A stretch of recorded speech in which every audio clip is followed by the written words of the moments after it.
Hola, ¿qué tal? ¿Cómo estás? Mi nombre es Kevin Morales y te quiero dar la bienvenida al episodio número 68 de Dev Locos. Recuerda, el podcast más loco de todo el mundo. En esta ocasión, pues tengo una gran amiga que tuve la oportunidad de trabajar con ella hace unos años atrás y su nombre es Andrea Intriago. ¿Cómo estás, Andrea? Mucho gusto con todos. Muchas gracias, Kevin, por permitirme estar aquí en tu podcast. Muy bien, todo bien. Ahorita dándole con todo en el trabajo y en la vida con nuevos proyectos a full. Chévere, chévere, Andrea. Bueno, vamos a comenzar el podcast y lo primerito que quiero preguntar es algo que llevo haciéndolo a todos los invitados de esta segunda temporada y es, ¿quién es Andrea Intriago? Una pregunta que a veces cuesta mucho responderme. Bueno, soy una persona bastante, digamos, autodidacta. Me gusta bastante divertirme, los deportes. Una persona muy responsable con su trabajo, muy curiosa. La curiosidad analítica también es algo que digamos, de- forma parte de mi esencia. Soy ecuatoriana, en Manta, viví en Manta hasta los 15 años. Tuve la oportunidad de vivir 5 años en Venezuela, donde terminé el colegio, estudié un poco la universidad y de ahí siempre me gusta un poco contar esto de cómo llegué a ser ingeniera en estadística, ¿no? Que nunca me imaginé yo desde el colegio siendo ingeniera en estadística. Toda mi vida viví pensando que yo iba a ser contadora, quizás en algún momento me gusta también la arquitectura. Y por cosas del destino, cuando postulaba en las universidades, caía en ingeniería en estadística. Esa era la opción donde yo era asignada. Sí me pasó que la primera vez que yo postulé a una universidad cuando estaba en Venezuela, yo ingenuamente yo no sabía que se postulaba por orden de preferencia, o que tu Ok, primera postulación, entonces yo puse al azar el orden y me acuerdo que esa vez yo puse como quinta opción ingeniería en estadística, no, como primera opción ingeniería en estadística y quedé en esa primera opción de ingeniería en estadística, sin pensar que yo estaba poniendo más importancia a ingeniería en estadística. Eh, Quedé en la Universidad Central de Venezuela, también quedé en otra universidad, en la Universidad Simón Bolívar, estudié también 2 semestres de organización empresarial, una tecnología, pero no, yo no pude culminar mis estudios en Venezuela por la situación de allá y me vine a Ecuador. Y acá postulé en la Universidad Central ingeniería en estadística, esta vez la puse de última opción, puse primero ingeniería comercial, contaduría, en la Politécnica, en la ESPE, esas carreras así más comerciales, ok. economía, y esta vez quedé en mi última opción en ingeniería en estadística en la Universidad Central. Y la comencé a estudiar y no fue algo que quizás eh, estuviera como que arrepentida o estuviera un poco mal de haber quedado en esa carrera, porque me acuerdo que en el colegio uno de mis como profesores favoritos, él siempre decía que su materia favorita era estadística, a pesar que él no nos daba estadística, pero él también daba clases en la universidad y él daba estadística en la universidad y él decía que su materia favorita es estadística. Y quizás subconscientemente yo acabé estudiando ingeniería en estadística. Wow. Y es una carrera que me ha dado mucho, he aprendido bastante, como técnicamente cuando yo empecé a estudiar no tenía muchos años de haberse creado, quizás menos de 5 años, 8 años, entonces nunca tampoco se veía venir este boom en ese momento. No, ya después, cuando ya iban pasando los semestres, se iba evidenciando ese auge hacia la ciencia de datos, hacia la estadística. Y también tuve la oportunidad de hacer un intercambio en Chile de un semestre en la Universidad de Concepción para cursar un semestre de estadística allá. Y, y cuando fui al intercambio me enamoré mucho más de la carrera porque eran profesores también muy buenos que nos enseñaban no solamente la parte teórica, sino las aplicaciones. Entonces uno se iba mucho más enamorando de lo que uno puede llegar a lograr con las estadísticas y los modelos matemáticos. Y en mi vida personal me gustan, bueno, como lo mencioné al inicio, me gustan mucho los deportes, también los animalitos. Tengo ahorita 4 gatos y una perrita. Eh, sí, me gusta, bueno, ver series, viajar mucho me gusta. Eh, estar con mis amigos, salir, conocer nuevos restaurantes, Qué genial. involucrarme bastante en ver qué es lo nuevo, nuevas tecnologías, nuevos programas, nuevas, digamos, soluciones. Me gusta también estar actualizada en eso, investigando un poco, haciendo cursos, Wow, wow. siempre para estar a la vanguardia de los conocimientos.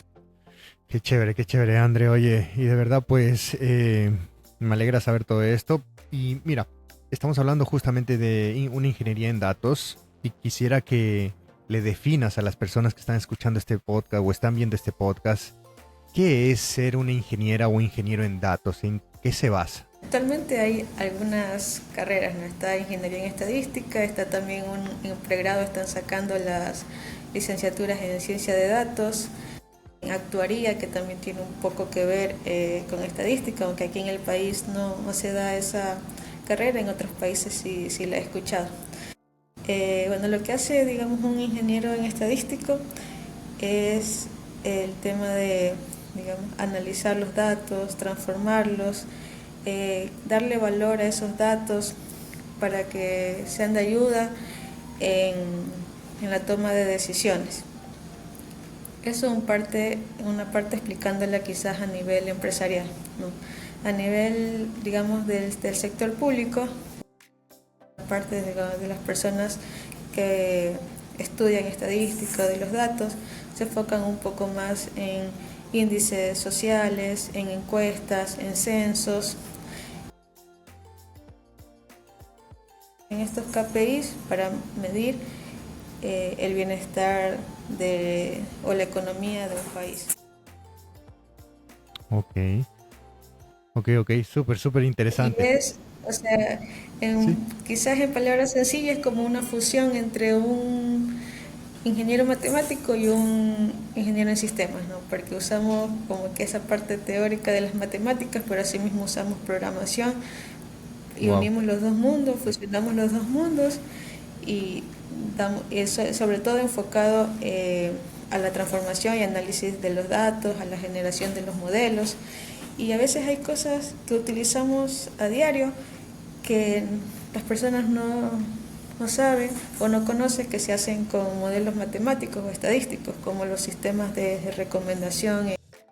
En algunas plataformas que usan sistemas de recomendación como Booking, Airbnb, Netflix, Spotify, YouTube, Amazon, como las predicciones de los teclados, como cuando quieres ir al banco a solicitar un crédito y la aprobación o la negación de ese crédito quizás también dependa de un modelo estadístico. Y en fin, no hay un sinnúmero de aplicaciones que en la vida real usamos todas las personas, que por detrás no se conoce que se usa estadística. Sí, ok. Oye, muy, muy interesante. Vamos a continuar con lo que es el podcast. Vamos a entrar un poco más a lo de tu experiencia, al tema de tu experiencia, porque estuviste contando ahora cómo empezó alguna parte de tu vida en lo que es la programación. Y me gustaría irnos unos años atrás, algunos años atrás, y saber cómo empezó ese amor a la tecnología, al software hoy en día. Y pues realizas hoy como una mujer de ingeniería de datos y también saber cómo fue ese acercamiento primerizo, ¿no? O sea, quién fue el que te ayudó, el que tal vez o te incentivó a hoy en día estudiar programación, ¿no? Me acuerdo que desde mis inicios, estudiando el pregrado, en algunas de las materias lo primero que veíamos era las sentencias SQL, ¿no? Por ahí Ok, empezábamos, ¿no? Con nuestras primeras materias, digamos, de base de datos. Cuando uno usa ciertos programas, digamos, de sistemas de información geográfica o de visualización, algunos usan también lenguaje SQL, digamos, por detrás para crear nuevas medidas, crear nuevas columnas. Entonces ya por ahí un poco ya nos fuimos metiendo a la parte de las bases de datos y las consultas en SQL. Luego me acuerdo que la universidad en ese momento todavía no estaba tan actualizada en temas de software estadísticos o de lenguajes donde se pueda hacer análisis de datos como R o como Python. Usábamos más lo que era Stata, SPSS, porque eran los lenguajes que usaban en estas instituciones que hacen los censos, que hacen las encuestas sociales, las encuestas demográficas. Entonces todas sus encuestas estaban guardadas en ese tipo de programas. Entonces la universidad tenía pues licencia de esos programas. Y me acuerdo que hubo una vez un profesor que da clases actualmente en la Escuela Politécnica Nacional, que él es graduado del ESPOL, que él creó un grupo de R acá en Ecuador. Después creo que de venir de su maestría de España, creó un grupo llamado R User Group en Ecuador, y en la universidad fueron a promocionar un curso que ellos iban a dar 4 sábados en la universidad a un costo accesible, y yo y unos compañeros nos inscribimos en ese curso de R, a pesar que en la universidad como tal no es que utilizábamos R en las tareas o en alguna materia, pero sí algunos profesores nos iban mencionando de estas nuevas tecnologías. Y hicimos el curso, y mucho de lo que pasa con los cursos, ¿no? Que cuando tú lo haces, todo chévere, aprendiste, lo aprobaste, pero luego si tú no lo practicas, ¿verdad? No lo pones en práctica, lo que aprendiste se te puede olvidar. Totalmente. Y luego cuando yo hice este intercambio en Chile, allá ya estaba mucho más avanzado en este tema, porque allá quizás en Sumaya, por ejemplo, tienen, no sé, materias como programación para ciencia de datos, o desde que se van dando las primeras materias en estadística, como estadística descriptiva, inferencial, probabilidades, ya van dando estas materias en ese software. Entonces las tareas allá ya eran directamente en R. Entonces no podía yo decir, no, es que a mí en la otra universidad no me enseñaron R, pero ya sabía que yo ya había hecho un curso previo, entonces yo ya tenía cómo defenderme. Y cuando uno tiene estas tareas o estos proyectos de investigación o tesis que te toca investigar estas herramientas o estos programas, esa es su práctica, esas son como que sus pasantías en estos nuevos lenguajes. Entonces ahí ya me fui adentrando un poco más en la parte de R. También empecé a investigar Python, y así mismo cuando culminé yo la universidad y estaba haciendo mi tesis, yo me inscribí en el programa de ciencia de datos en la 3ª edición de la Sociedad Ecuatoriana de Estadística, y ahí daban R y Python. Eran algunos módulos, nos daban R, Python para la parte de Machine Learning. Entonces ahí ya me fui adentrando un poco más en Python también. También hice algunos cursos, a veces que me compraba cursos en Udemy o Coursera de Power BI, entonces ahí ya también uno va utilizando el lenguaje DATS. Y cuando entré a trabajar en Bytec era más Python, entonces ahí ya fue mi práctica 100% en Python, ¿no? Para sistemas de recomendación, chatbots, RPA. Entonces ya ahí en esa parte, cuando entré a Bytec, era netamente Python, ciertas cositas en SQL. Y luego en mi siguiente empresa, después de Bytec, ahí ya se usaba R y en ciertas cosas, pequeñas cosas, Python. Entonces ahí ya me adentré más en R. Entonces a veces dependiendo del proyecto, no usamos R, usamos Python. A veces, bueno, evaluando las ventajas y desventajas de uno y del otro. Y de eso se trata, ¿no? De siempre querer innovar y querer conocer todos estos lenguajes. A veces me han dado curiosidad de que tengo, digamos, algo de que yo quiero estudiar desarrollo de software o desarrollo web, porque veo, digamos, todo este auge que están teniendo ahorita el desarrollo, que es también impactante, y me da curiosidad meterme, digamos, en ese mundo. Muchas ocasiones cuando me ha tocado hacer algunos proyectos, digamos, diseños de PDFs, y implícitamente tenemos que utilizar a veces HTML para hacer ciertas cositas de los diseños. Entonces ahí uno poco a poquito, dependiendo de las necesidades, uno ya le va dando curiosidad y va aprendiendo nuevas herramientas, nuevas tecnologías. Y siento que es eso, que cuando uno tiene esas ganas de superarse y es autodidacta y le gusta estar viendo varias cosas, cómo se hacen las cosas, uno solo va investigando y buscando cómo se pueden lograr hacer estas cosas, ¿no? Sea en el lenguaje que sea, uno ya lo va aprendiendo y mientras más lo va practicando, más se va dominando. Qué genial, André. Oye, de verdad, me gustó que dijiste varias palabras que me trajeron al recuerdo. Pues una de ellas es Udemy, que es una de las plataformas de educación digital que empecé a utilizar hace más de 8 años, aproximadamente por el 2015, y literalmente no sabía en ese momento que me iba a cambiar la vida. Y otra, pues, es ser ay, perdón, autodidacta, ¿no? Entonces, me gustaría saber qué consejo le das a estas personas para que se autoeduquen, para que ellas tengan ese bichito de aprender literalmente, no solamente por tal vez en la universidad, en el colegio, ir y sacar un 10 o un 20 sobre 20, pero ¿qué consejo le darías a esas personas para que tengan ese bicho nuevamente, para que aprendan cada día y puedan pues mejorar? Y como tú lo dices, o sea, tú tranquilamente puedes venir al lado de mobile, al lado de web, al lado de backend. Únicamente es cuestión de aprenderlo. Todos somos iguales y estamos en una misma línea. Sí, exactamente. Todos tenemos, digamos, esa capacidad.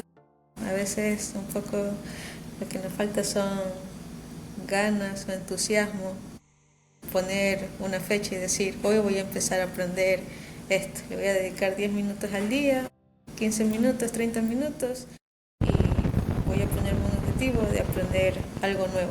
Y eso, darle el consejo a las personas que intenten ir más allá. Y las personas que están estudiando en la universidad quizás no se queden solamente con lo que están aprendiendo. Muchas veces el tiempo, digamos, de una materia no es el tiempo suficiente para abarcarlo al 100% y los profesores a veces te van dejando como que las pautas o el camino y uno tiene que recorrerlo mucho más a profundidad, o sea, a todo.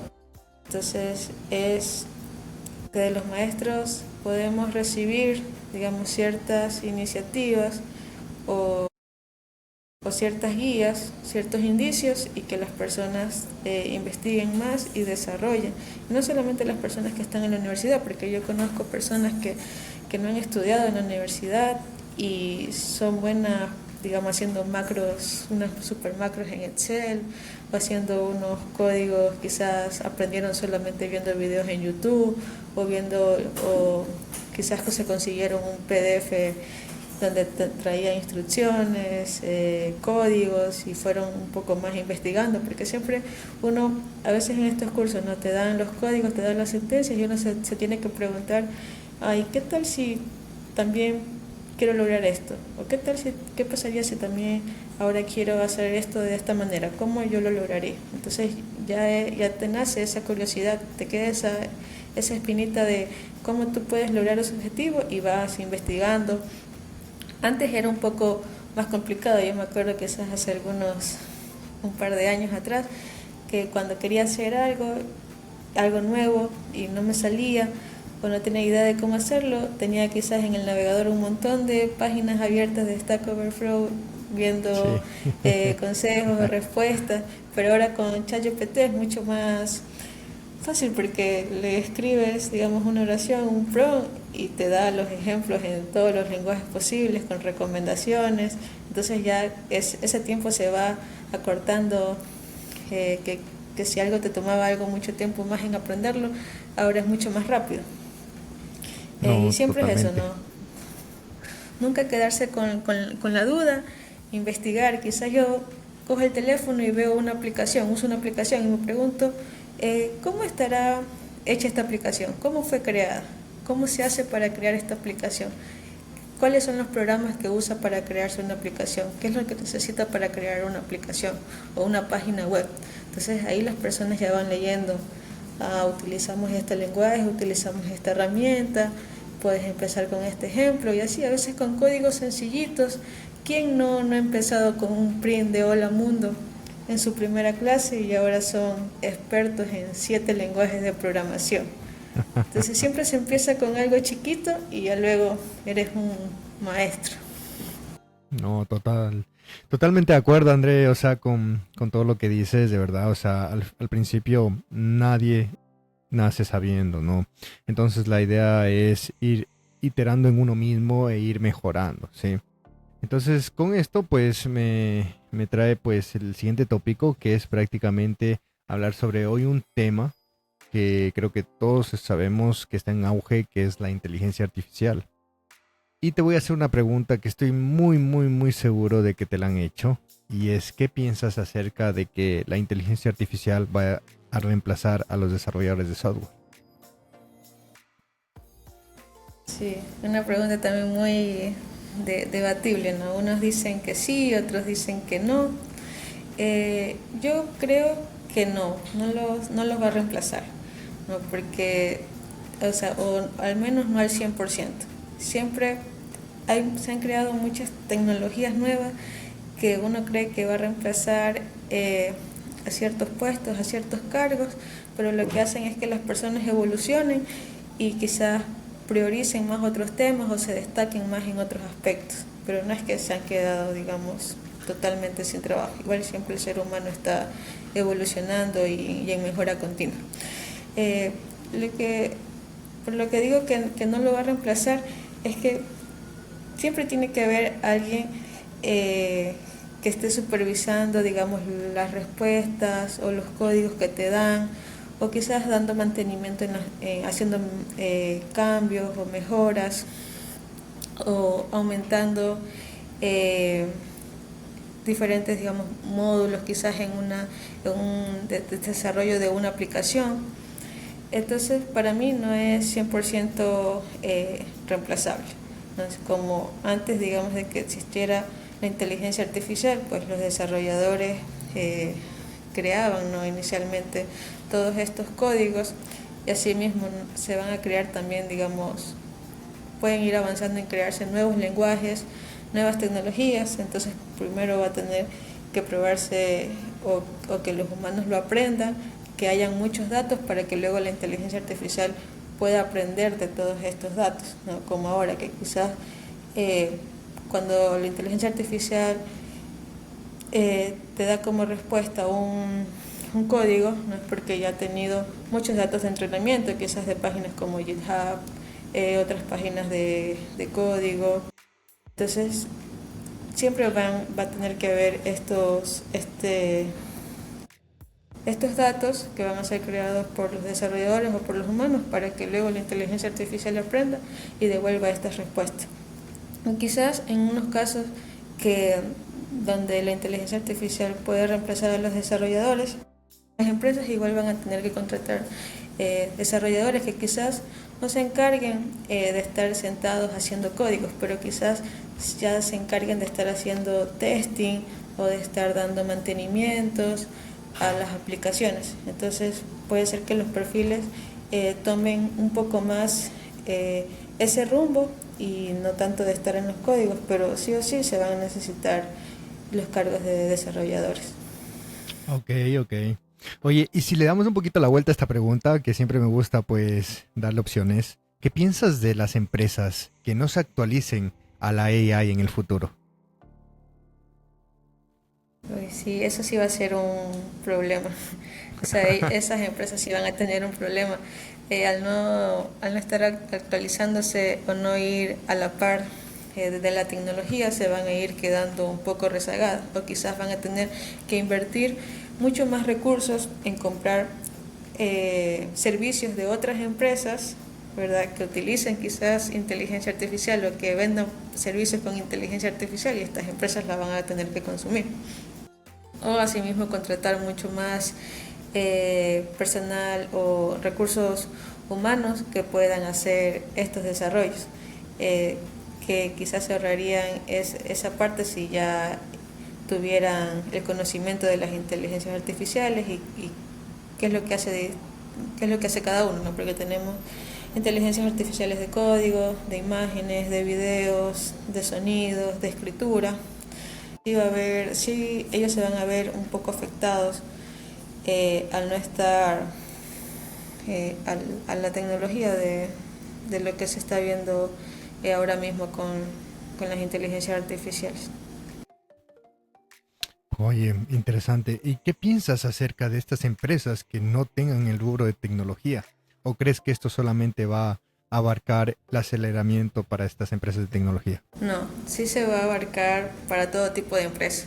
Ok. Te lo digo desde el punto de vista de que quizás yo pasé de una empresa tecnológica que ahora estoy en una empresa, una industrial pesquera. Entonces Wow. quizás tú dices, bueno, no, en la parte pesquera o agrícola, a veces ni siquiera las personas se imaginan que existen tecnologías, pero sí existen, ¿no? Y bastantes, y son sofisticadas. Y tanto las empresas tecnológicas como las empresas del sector, digamos, primario, necesitan. Necesitan porque nosotros lo usamos esas tecnologías de inteligencia artificial para distintos aspectos eh, de la vida del camarón y asimismo no solamente este tipo de empresas del sector primario, sino también de todas las empresas, de todos los tipos de empresas, tanto de tecnología, empresas de servicios o del sector secundario de la comercialización e industrialización. Todos van a tener que hacer uso de la tecnología si es que no lo están haciendo ya actualmente. Sí, y mira que es verdad lo que tú dices, hay empresas que no sabemos, o sea, que están en el rubro normal y hoy en día usan pues solo el hecho de usar inteligencia artificial hoy para optimizar el tiempo y poder hacer una tarea mucho más rápido, pues ya es un uso de tecnología. Entonces no me quiero imaginar pues grandes industrias en las que necesitan tal vez en tu caso como datos o si no agilizar todo ese funcionamiento para que salga bien al mes, ¿no? Sí, hace unos años atrás, digamos, antes de que quizás explotara toda esta versión de ChatGPT, estaba el boom en los chatbots, y sobre todo en la época del COVID. Hubo un boom en este tema de crear los chatbots. Ya, Ya prácticamente un chatbot ya la mayoría son creadas con inteligencia artificial. Algunos pueden ser creadas con reglas o entrenados y la mayoría con inteligencia artificial. Antes de esto también hubo un boom por la clasificación de imágenes o se venía haciendo esta parte de los modelos con textos. Entonces todo eso se puede incrustar o se puede colocar, digamos, dentro de una inteligencia artificial. Entonces, sí o sí, a la final todos vamos por ese camino, ¿no? Ayudándonos de la inteligencia artificial. ok, ok, chévere, chévere, Jocelyn. Oye, y bueno, me gustaría preguntarte ahorita que estamos en este tema de la AI, pues que hoy en día hay muchas empresas que están sacando muchos productos barra servicios en los que nos están ofreciendo prácticamente con un prompt o con una instrucción poder sacar una aplicación o poder agilizar de una u otra forma un proyecto tal vez sin tener un conocimiento el famoso bytecoding, como para poder realizar una aplicación con una instrucción sin tener un conocimiento previo. Ahora, me gustaría saber qué opinas acerca de esto, si estas grandes empresas con estos servicios nos están vendiendo humo, porque sabemos que tanto tú como yo pues hemos tenido una carrera, hemos buscado en Stack Overflow, que hoy en día pues aprender es mucho más fácil. Hoy en día pues como tú mismo lo dijiste, le decimos a ChatGPT y a partir de ahí pues empezamos. Eh, y eso, o sea, ¿qué piensas acerca de estas empresas que hoy en día pues están vendiendo lo que es la AI como una forma, no quiero decirlo como vagancia, pero sí como que hazlo y construye el mejor producto, construye el Facebook siguiente y hazlo mucho más rápido, sin tener conocimiento, ¿no? Sí, prácticamente estas empresas lo que están haciendo ahorita es aprovechar este auge, ¿no? Este auge que tiene la parte de la inteligencia artificial, las tecnologías, también de que, digamos, con esta nueva generación un poco más se inclina a tener estas aplicaciones y quizás las personas que un poco se ilusionan con estas soluciones que como tú dices totalmente venden humo porque no es así, digamos, o sea, sí o sí hay que tener un conocimiento previo. Simplemente con, con cero o con nada no, no es posible, digamos, hacer o comprar esta tecnología y que ya te vayan a resolver la vida. Así se necesita un background previo. Entonces quizás muchas de estas empresas que ven eso como una solución a todos sus problemas, lo ven desde la falta de conocimiento, de qué es lo que se necesita por detrás o qué es lo que realmente hay que usar para lograr obtener esa solución, que no es así sencilla, ¿no? Como te lo quieren vender. Entonces hay que tener mucho cuidado porque a la larga puedes comprar una solución que te diga no al instante, das clic aquí, das clic acá, pero siempre esa inteligencia artificial que te quieren vender tiene que ser adaptable, tiene que adaptarse a tu negocio, a tus necesidades. Entonces ahí vas a necesitar tener un background para poder hacer eso lo más personalizable posible y que sirva a cada necesidad. Ok, ok. Chévere, chévere. Oye, me gustó eso, André. Bueno, vamos a pasar al tema principal del podcast, que es prácticamente la evolución del sector camaronero a través de la inteligencia de negocios, ¿no? Y lo primero que quiero es preguntarte y que nos definas para la audiencia de DevLocos, ¿qué es una inteligencia de negocios? Bueno, para mi criterio la inteligencia de negocios es el hacer uso eh, y hacer mediciones y analizar datos y presentarlos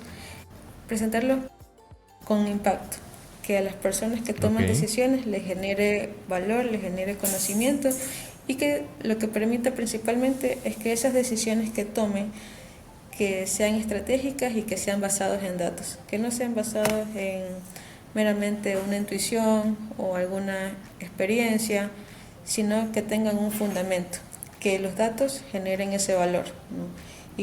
Y considerar los datos como un recurso primario para lograr esto.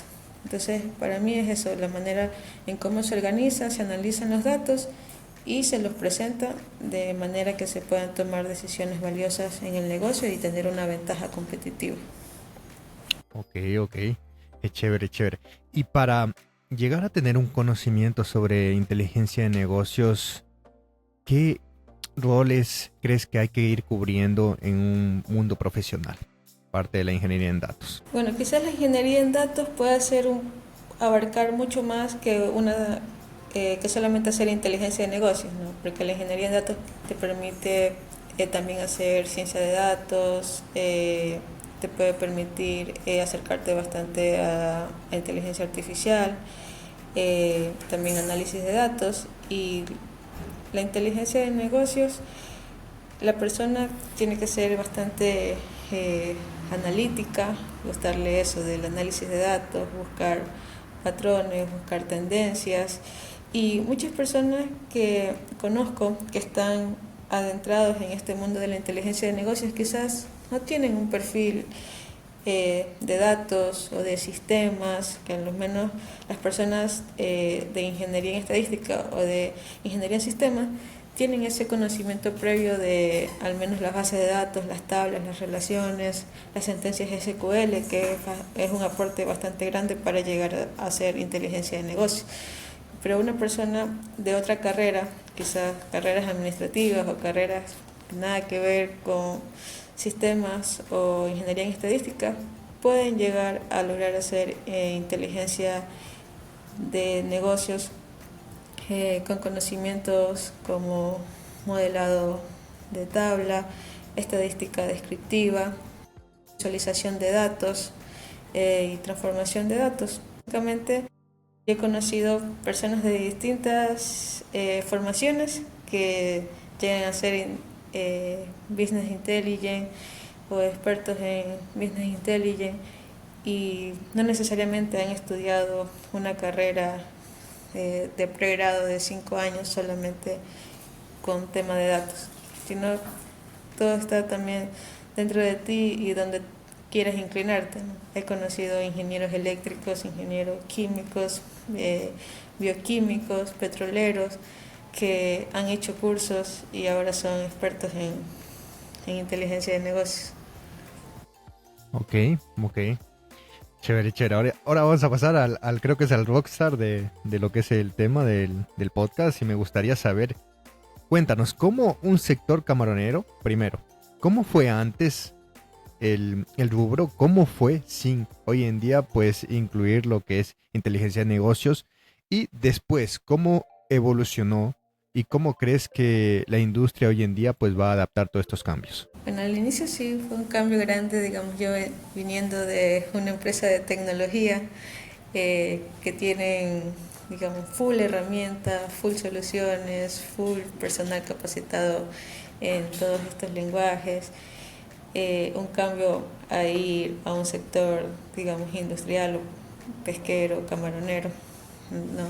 Porque ahí se empieza, la parte tecnológica no está tan desarrollada quizás desde un inicio, ¿no? Y hay algunas desventajas en la parte tecnológica, por ejemplo, de que muchos de los lugares donde están las piscinas con los camarones, ¿verdad? Donde nace todo, no hay conexión a internet. Ok. Entonces, que eso ya a veces se vuelve una desventaja, ¿no? Para el momento de si tienes alguna herramienta pues para registrar datos o eso, pues se necesita en la mayoría tener acceso a internet. Entonces, cuando yo llegué acá, el 90% de los datos eran en archivos Excel. Ok. Y no había mucha historia, ¿no? Era alrededor de unos, actualmente quizás unos de 6 a 7 años de historia, de datos. Ya, entonces siempre había que pensar igual en un futuro, porque el Excel no soporta todo, aunque Excel es una maravilla de herramienta y ha facilitado la vida de muchas personas, pues no, al paso del tiempo no es una herramienta viable. Entonces poco a poco, ¿no? Como hay que ir viendo hacia futuro, al menos se han registrado datos. Ese es un consejo importante, o sea que sea cualquier tipo de industria, sea desde un emprendimiento o una empresa grande, hay que tener esa cultura y ese hábito de registrar datos, así sea en un Excel, así sea en documentos que luego en un futuro se puede digitalizar o subir quizás a una tabla en SQL, pero tener esos datos registrados. Entonces cuando yo llegué estaba la mayoría en Excel, ciertas cosas, ciertos quizás equipos tecnológicos que tenían sensores, los envían directamente a bases de datos, entonces se contaba con ciertas tablas en SQL. Y a medida que iban pasando los años, pues ya se veía esa visión de que el Excel tenía que ser reemplazado por algún Ok. ERP, por alguna otra forma de llenar los datos, quizás con formularios que se envíen a SQL, pero todo esto pues toma tiempo, ¿no? No es que se hace de un día para otro, de una semana para otra, ¿no? Y en estos años, pues ya hay 4 años trabajando en ese sector, se ha visto una evolución, se ha visto un quizás desplazamiento de los registros en los archivos Excel y hay mucho más registros, muchos más temas que ya están en bases de datos. Entonces eso ayuda muchísimo, porque en las bases de datos nos ayuda quizás a un tema de que los dashboards se puedan programar automáticamente, de que quizás tengas logs en bases de datos, las relaciones en las bases de datos también ayudan bastante, de que todo esté de una forma mucho más estandarizada que quizás en los Excel, un poco más fácil en el tema de la lectura. Puede ser que en una tabla ya tengas todas las variables y no tengas que hacer 20 relaciones para llegar a esa tabla, pero te puedes encontrar que hayan columnas duplicadas o que tengas muchas columnas y que hagan que ese proceso pese, o que en un Excel escriban, exista un catálogo escrito de cierta manera y en otro Excel es de otra manera porque no hay un catálogo estandarizado para ambas y que se relacionen. Entonces sí ha habido una preocupación bastante con el tema de los registros de los datos, ¿no? Y ahora, bueno, la preocupación es tanta en los registros de los datos que ya existen muchos datos, o sea, hay bastantes datos registrados el 80% digamos de lo que pasa en la camaronera. Pero ahora viene más el enfoque de qué hacer con esos datos. Ha habido esta necesidad de registrar los datos, pero ahora ya viene cómo le vamos a sacar el jugo a esos datos, cómo vamos a explotar esos datos, qué vamos a hacer con esos datos. Porque no es simplemente registrar datos para tenerlos almacenados en una tabla y decir, sí, yo tengo guardados estos datos y tengo de este tema y tengo de pesos y tengo de parámetros y tengo de todo lo que tenga que ver con el camarón, porque ahora tengo que hacer uso de esos datos, darle valor, que me ayuden a tomar decisiones, que le aporten a la empresa, que ayuden a reducir costos, a generar más ingresos, a reducir tiempos, a optimizar procesos. Entonces ahí ya entra la parte de la inteligencia de negocios, ¿no? De analizar estos datos, de verle un objetivo, de crear proyectos, de generar alertas para dar solución a cierto tipo de riesgos, a cierto tiempos digamos de la logística o tiempos de espera, que quizás se puede convertir en costos altos. Entonces eso, y no solamente ha existido en el sector camaronero una preocupación del registro de datos, sino asimismo una preocupación en el tratamiento y la transformación de los datos y en la presentación.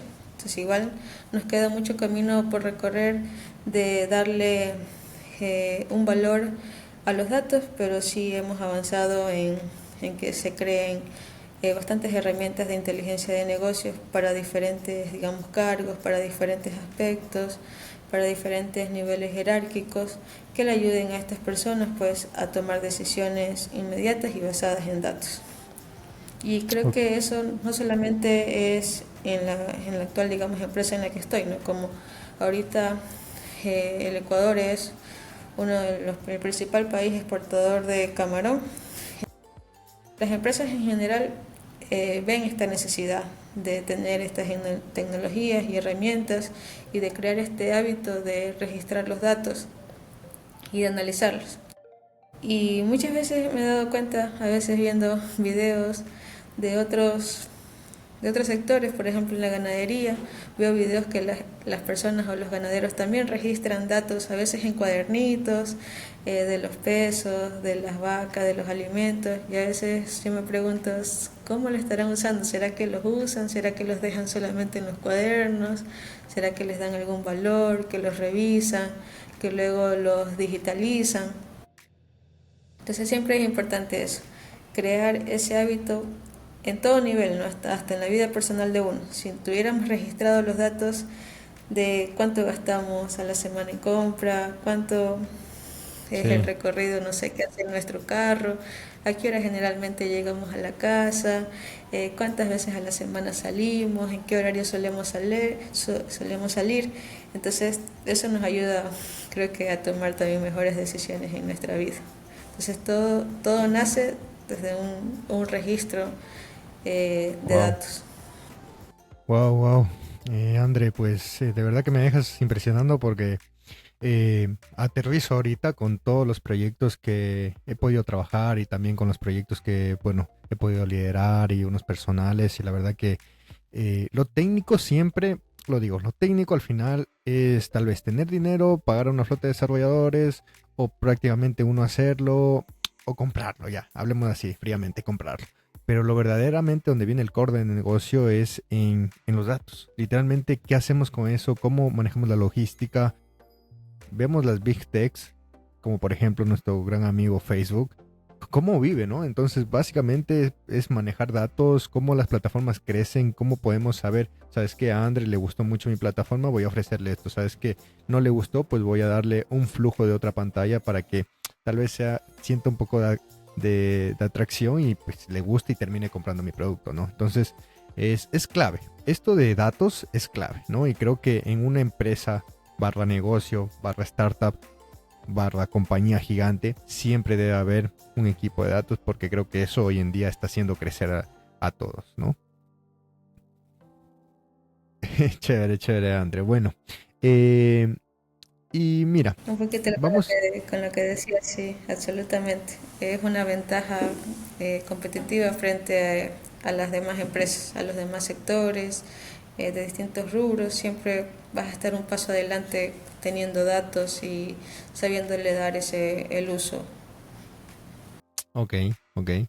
Mira, y vamos a ir con el siguiente tópico del tema principal, que es prácticamente qué consejo le darías a estas empresas que literalmente pues desconocen de este rubro de los datos de lo que estamos hablando y cómo, por ejemplo, una camaronera, sin ser de un rubro tecnológico, pasó a tener un éxito después de tener todo este ecosistema, ¿no?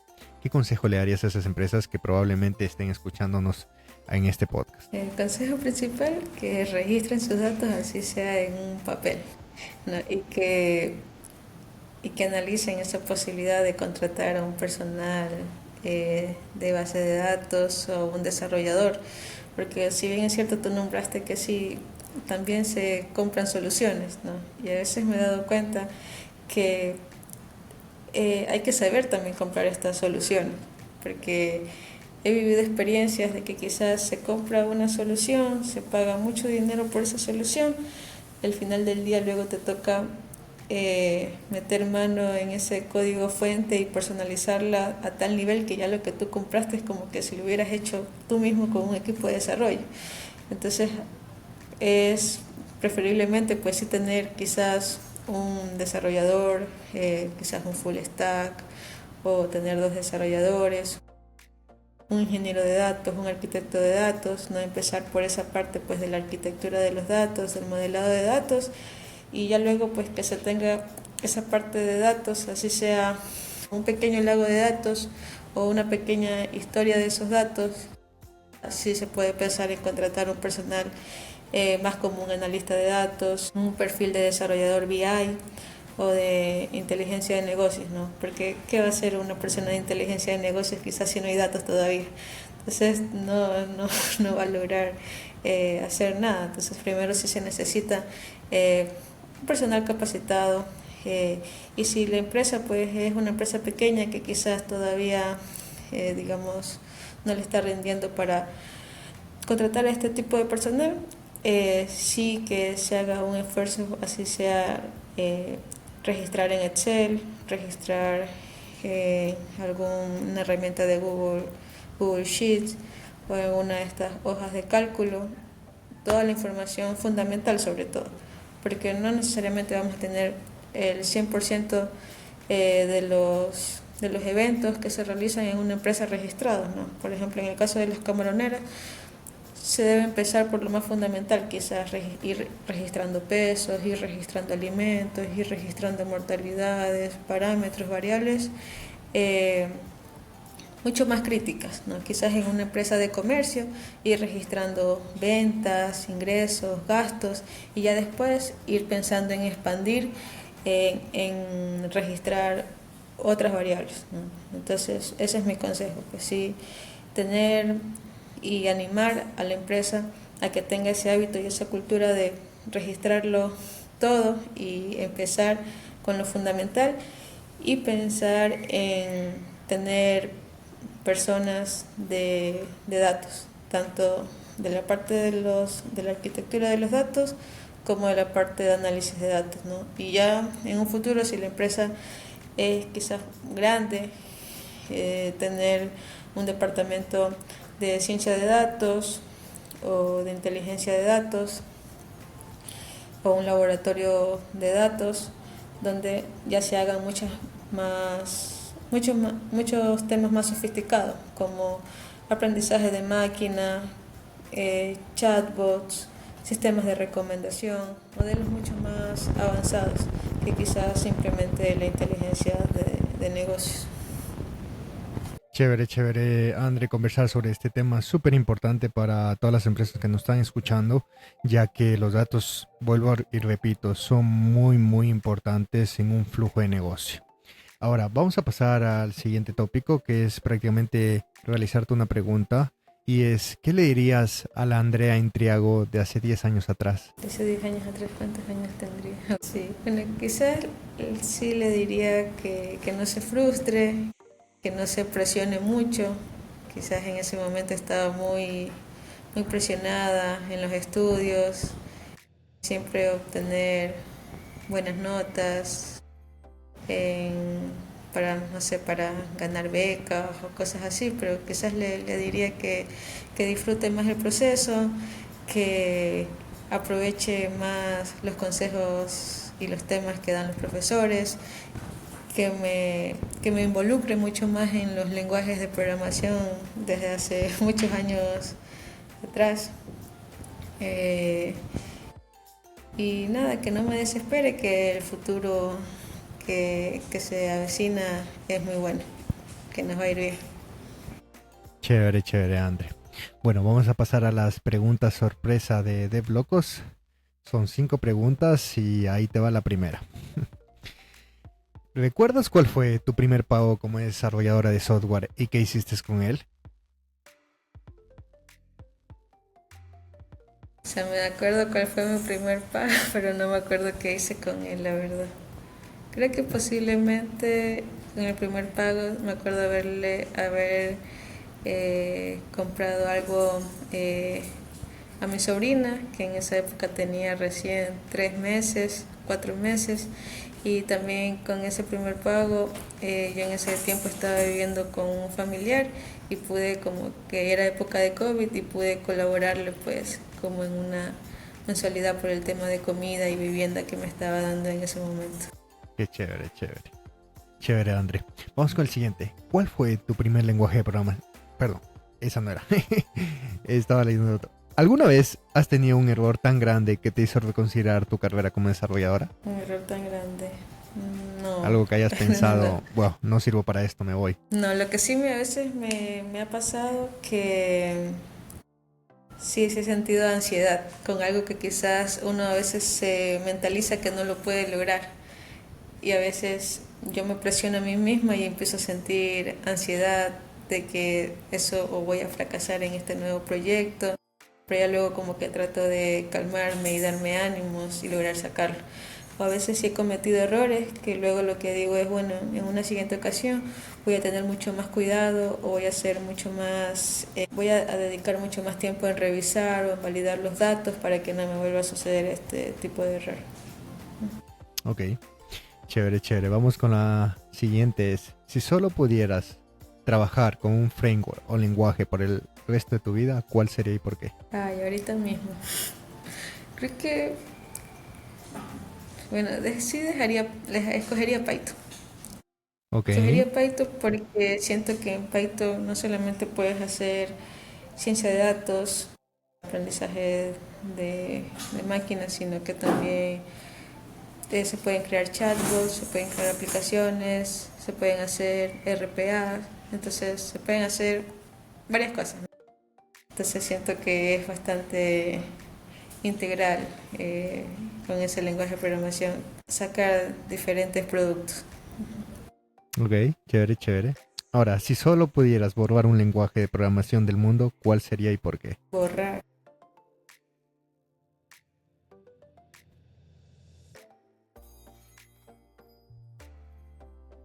Es que no los conozco todos. No sabría decirte cuál, sí. Que de los que he aprendido sí los uso, entonces no. Tal vez alguno que hayas tenido alguna mala experiencia o... No sé si quizás con Java creo que tuve una mala experiencia alguna vez en una materia de la maestría. Ok. Algo así, sí. Podría ser Java. Pues te digo algo, André. Llevamos ya 68 episodios de Dev Locos en esta segunda temporada. Y en esta... Nadie ha y- dicho Java. no, a lo contrario. Java y PHP hay un 90-95% de personas que lo dice. En serio. Imagínate, Que que la lo verdad, eliminarían del mundo.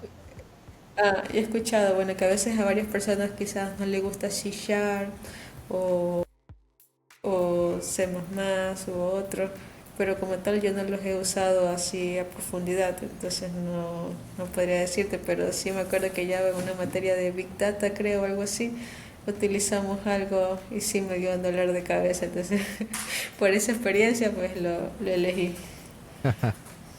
Chévere, chévere. Bueno, ¿Y vamos tú con cuál la... eliminarías?